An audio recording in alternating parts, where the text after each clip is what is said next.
खबर उत्तर प्रदेश के जनपद मथुरा से है, जहां मथुरा भाजपा में सामाजिक हिंदूवादी नेता और साधु संतों ने राहुल गांधी के बयान का विरोध कर अपनी प्रतिक्रिया दी है। उन्होंने कहा कि राहुल गांधी कांग्रेस की नैया डुबो रहे हैं। वैसे भी उन्होंने जनता को धोखा दिया है। राहुल गांधी के हिंदू को लेकर की गई बयानबाजी ने संसद से लेकर मथुरा वृंदावन तक में हंगामा मचा दिया। अब संतों ने गांधी के खिलाफ मोर्चा खोल दिया, माफी की मांग की है। भाजपा के नेताओं के हिंदू न होने और हिंसा नफरत फैलाने वाला बताया। इस पर मथुरा वृंदावन के संतों ने भारतीय जनता पार्टी के नेताओं के हिंदू नहीं होने संबंधी विपक्ष के नेता राहुल गांधी के बयान की आलोचना की है और उनसे माफ़ी मांगने की मांग की है। उन्होंने आरोप लगाया कि राहुल गांधी ने अपनी टिप्पणी से पूरे हिंदू समाज को कलंकित और अपमानित किया है। भाजपा महानगर के अध्यक्ष घनश्याम लोधी ने कहा उनको माफ़ी मांगनी चाहिए। उत्तर प्रदेश के जनपद मथुरा से अभिषेक सिंह की रिपोर्ट। देखिए, मैं समझता हूँ कि ये राहुल गांधी जी के दिमाग का दिवालियापन है। उनका मेरे ख्याल में अध्ययन पूर्ण नहीं है। ये आदिकाल से चला आ रहा है कि हिंदू ही एक ऐसा धर्म है जो सभी धर्मों का सम्मान भी करता है और हिंदू संस्कृति के अंदर सभी संस्कृति फलती फूलती भी है।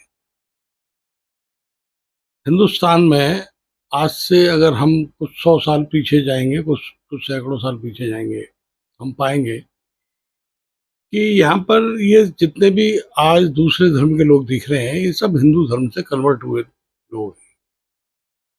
तो इसका मतलब ये है कि हिंदू धर्म जो है वो सहिष्णु है और वो सबको समाहित करके चलने वाला धर्म है। हिंदू कभी भी हिंसक नहीं हो सकता। हिंदू के पैर के नीचे चींटा भी आ जाता है और राम राम कह करके वो पीछे चला जाता है। हमारे यहाँ दूसरी सभ्यताओं के दूसरे धर्मों के लिए सर्वधर्म समभाव की दृष्टि है। लेकिन राहुल गांधी जी ने जो कुछ बोला है, मैं समझता हूँ, मुझे ये कहने में कोई संकोच नहीं है, वो दिमागी तौर पर उनको अपना इलाज कराना चाहिए। और हिंदुओं का अपमान कोई पहली बार संसद में उन्होंने नहीं किया है, उनके पुरखे भी करते आए हैं। देश को धार्मिक आधार पर बंटवारा करने वाले भी यही लोग थे। देश में जितना भी आज अनरेस्ट फैला हुआ है, उसके सबके कारक और उनके सबके प्रेरक ये कांग्रेस वाले ही हैं। भगवान राम के मंदिर के बारे में टीका टिप्पणी करना, रामायण के बारे में टीका टिप्पणी करना, ये कोई आज नया खेल नहीं है। आपको याद होगा कि इन लोगों ने पहले भी उंगलियां उठाई थी और हाई कोर्ट में इन्होंने हलफनामा दिया था। राम को कपोल कल्पित कैरेक्टर बताते हुए, रामायण को कपोल कल्पित ग्रंथ बताते हुए, और फिर जब पब्लिक का प्रेशर पड़ा तो इन्होंने दूसरा एफिडेविट दिया। तो ये लोग जो है हमेशा से ऐसा करते आए हैं, इसीलिए आज इनकी स्थिति ये हुई है। और ये स्थिति मैं समझता हूँ आज थोड़ी सी कुछ सीटें इनकी बढ़ गई है ना, तो उससे ये ओवर एक्साइटेड है। इनको पता नहीं है कि हिंदू समाज ने अगर करवट ले ली तो ये कहीं दिखाई नहीं देंगे। हिंदू अगर हिंसक होगा तो अहिंसक है ही नहीं इस दुनिया में कोई। जो व्यक्ति जो हमारे यहाँ धर्म में जब हमारे कथावाचक प्रवचन करते हैं तो अंत में वो कुछ नारे लगाते हैं, कुछ स्लोगन लगाते हैं। उसमें वो बोलते हैं कि धर्म की जय हो, अधर्म का नाश हो, प्राणियों में सद्भावना हो। प्राणियों में यानी कि केवल इंसानों में नहीं, मनुष्यों में नहीं, हिंदुओं में नहीं, प्राणियों में सद्भावना हो और विश्व का कल्याण हो। ऐसी इसको आधार मानकर चलने वाले लोग, इसको आधार मानने वाले लोग हिंसक कैसे हो सकते हैं? कभी कोई एक उदाहरण बता दे हमें कि हिंदू ने कभी अपने पहल करके किसी पर आक्रमण किया हो। लेकिन इन लोगों ने हिंदुओं के मान बिंदुओं का हमेशा अपमान किया। ये वो लोग हैं जिन्होंने हिंदुओं के राम मंदिर बनाने के लिए इन्होंने हमेशा बाधाएं डाली।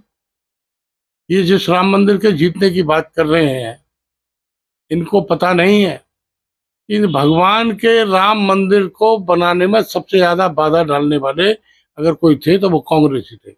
जब जब इसका निर्णय होने पर आता था तब तक इनके वकील कपिल सिब्बल जी वहाँ एप्लीकेशन देते थे कि अभी इसका परिणाम आने से चुनाव प्रभावित हो सकते हैं।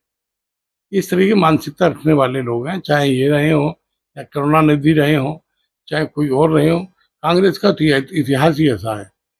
ये अपने बैकग्राउंड के बारे में कुछ नहीं बताते कि इनका अपना बैकग्राउंड क्या है। हमें तो आज तक ये समझ में नहीं आई कि इनका बैकग्राउंड क्या है, ये किस धर्म से ताल्लुक रखते हैं। क्या इनको माफी मांगनी चाहिए? बिल्कुल माफी मांगनी चाहिए। इनको समग्र राष्ट्र से माफी मांगनी चाहिए, हिंदू समाज से माफी मांगनी चाहिए। केवल हिंदू के बारे में बोलेंगे। हम भारतीय जनता पार्टी वाले लोग सभी धर्मों का, संविधान का सम्मान करते हैं, लेकिन हिंदू को तुष्टीकरण के तहत अपमानित किया जाए, उसके मान बिंदुओं का अपमान किया जाए, ये तो ना कोई हिंदू सहन करेगा, ना भारतीय सहन करेगा और ना हम लोग सहन करेंगे। हिंदुओं का धर्म आप जानते ही हैं पूरे विश्व में शांति का संदेश देते हैं। हिंदुओं का धर्म क्या है? दूसरों के लिए परोपकार का देश रहता है। अब राहुल गांधी को समझ में नहीं आता, हमारी समझ में, कि राहुल गांधी इस तरह के बयानबाजी एक पक्ष को खुश करने के लिए देते हैं और इससे कुछ होना नहीं है। 75 साल से उनकी सरकार जो बनी हुई थी, उनके पूर्वजों ने जो देश पर राज किया वो हिंदुओं की बदौलत किया है, ना कि मुट्ठी भर लोगों की वजह से। आज ऐसी बात कही है तो हम उसका घोर विरोध करते हैं और उसे निंदा करते हैं। राहुल गांधी को अगर हिंदुस्तान अच्छा नहीं लगता है तो वो इटली चले जाए ना, वहाँ अपनी संप्रदाय को बनाइए। आज हिंदुस्तान में रहना है तो हिंदुओं की क्या, हिंदू सनातन की बात करनी होगी, आपको सनातन में जीना होगा। आप मंदिर देवालय जाके क्या संदेश देते हो? आप एक तरफा बात करते हो। इस तरह की बातें करना बहुत घोर अपराध है और हम लोग इसका निंदा करते हैं। इनकी बयानबाजी से संत समाज में बहुत बहुत बड़ा आक्रोश है। आज संत समाज की मीटिंग में यह निर्णय लिया गया कि यहाँ राहुल गांधी जी का पूर्ण विरोध है और घोषणा अगर संतों ने कर दी तो मैं समझता हूँ देश में अब तक इनकी सरकार जहाँ कहीं थी वो धीरे धीरे सब जगह से पतन हो जाएगी। अगर सनातन की बात ये इस तरह से आलोचना करते रहेंगे और इस तरह से बातें करेंगे तो निश्चित ही इनकी पार्टी बिल्कुल ही खत्म हो जाएगी। ऐसे कैप्टन से पूरी उम्मीद नहीं है। भारत के एक आने वाले ये अच्छे नेता हैं और नेताओं को अगर ऐसी बयानबाजी करेंगे इनसे बचना चाहिए।